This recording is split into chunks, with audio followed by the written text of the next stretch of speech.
or a liar. That's not a vestigial pelvis. Muscles have to attach to those bones because the whales cannot reproduce without those bones. They have nothing to do with walking on land.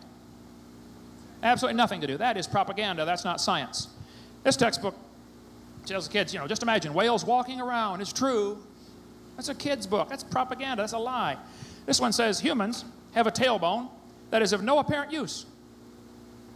I did a debate with the president of the North Alabama Atheist Association, and he said, folks, we got proof for evolution. The human tailbone, the coccyx, is vestigial. You don't need it anymore. When it was my turn, I got up and I said, Mr. Patterson, I taught biology and anatomy. I happen to know there are 9 muscles that attach to the tailbone. If you think the tailbone is vestigial, I will pay to have yours removed. Without them little muscles, there's some very, very valuable things you cannot do. I won't tell you what they all are, but trust me, you need them muscles. Now, we can go on a long time, folks, but my point is this. Both views, creation and evolution, are inherently religious. I cannot prove God created the world, and I cannot prove there was a worldwide flood. I can show you the evidence of billions of dead things buried in rock layers. And I can show you that out west, when they killed millions of buffalo in the last 200 years, almost none of them fossilized because they weren't buried. The very existence of fossils proves, to me, is evidence to me of a worldwide flood. When they climbed Mount Everest in 1953, they found seashells by the thousands on top of Mount Everest. I think there was a flood. I don't think the water was over Mount Everest. I think Mount Everest was under the water. The mountains arose during the last part of the flood. The Bible spells all that out in Psalms chapter 104. The mountains arose, the valley sank down, and the water rushed off and probably made Grand Canyon in a few days, not millions of years. So I think the evidence is overwhelming. God made the world. There was a flood that destroyed it, and God's got a plan for you. And He loves you. And if you don't want to believe in Him, that's fine, but He'd like you to. He's not going to twist your arm. But the evidence, I think, is overwhelming, and the evidence for the evolution theory is confused by mixing micro and macro. So watch for that, if you would. Thank you so much. That was dazzling, to say the least. Can you hear now? I realize I have a small voice, although I'd like to think that I have some reasonably big thoughts. But I'm going to have to sit, and because in order to make a fairly complete, concise statement about evolution and about the problems with Kent Hovind's approach, with his analysis of evolution, I have to read this. Let me start by expressing some reservations I have in engaging this debate at all. I'm a professional evolutionary biologist in that I have taught evolution and related courses here at Wayne in genetics, statistics, ornithology, and a number of other courses for 27 years. And over those 27 years, I've maintained an active research program looking at problems in evolution concerned primarily with the evolution of species diversity or speciation, which is the area of evolutionary biology that is right at the interface between...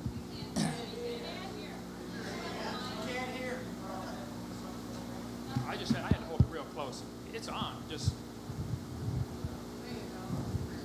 I can try. Is that better? Okay, let me try holding that.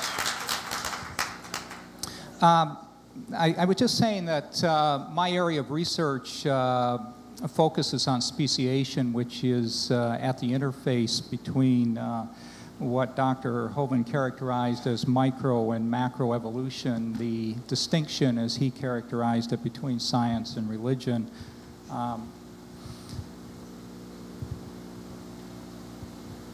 But it's important to note that my approach to evolution has always been from a genetic perspective. On a day-to-day basis, my research students and I sequence DNA as a way of getting information about relatedness among species.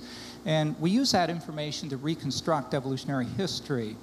Our work focuses primarily on woodpeckers, not because these are a particularly interesting group per se, although they certainly are fascinating birds.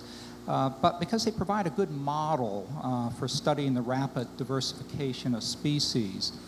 I'm also very interested in a thing called the molecular clock, which is a novel way of timing evolutionary events and establishing the antiquity of species. Dr. Hovind, in contrast, is a science educator with an interest in paleontology, which is to say the fossil record. So I'm a little bit concerned first that we're going to simply talk past one another to a considerable extent. Unavoidably, the discussion is going to come to focus to some extent on the fossil record, and particularly esoteric details of radiometric dating. That is, dating geological structures based on radioactive decay. And in this sense, you would have done much better to have gotten someone from the geology or physics department than me.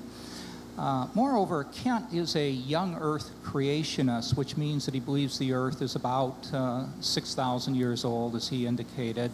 And it seems to me that the debate boils down to his defense of that notion.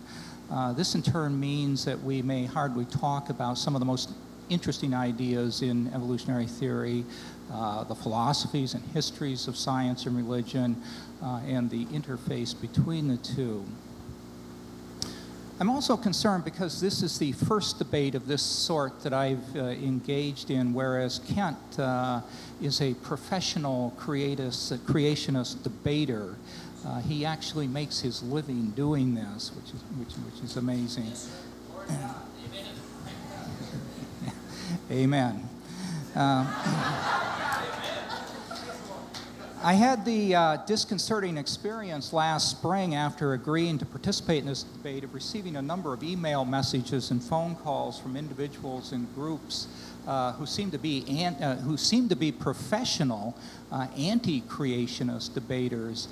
Somehow word of this had gotten out on the internet, and some of these people seem to view these debates with much the same intensity and decorum as I remember Michigan State Notre Dame football games when I was an undergraduate, or maybe Notre Dame Southern Methodist games, or Southern Methodist Brigham Young games. I'm not sure. And I'm beginning to get that sense from the audience that that's what we're engaging here. It was also clear that the anti-creationists view Kent as the Hulk Hogan of creationist debaters, and that I best be prepared for a real pummeling.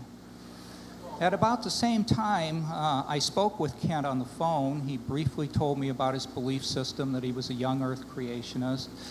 He was very cordial, expressing none of the threatening mannerisms of a professional wrestler. But I was startled at one point in the conversation when he announced that he was going to convert me. So here I am, a novice debater about to get in the ring with an intellectual Hulk Hogan, and if I lose, I must submit to his belief system. Perhaps this is the true meaning of midlife crisis.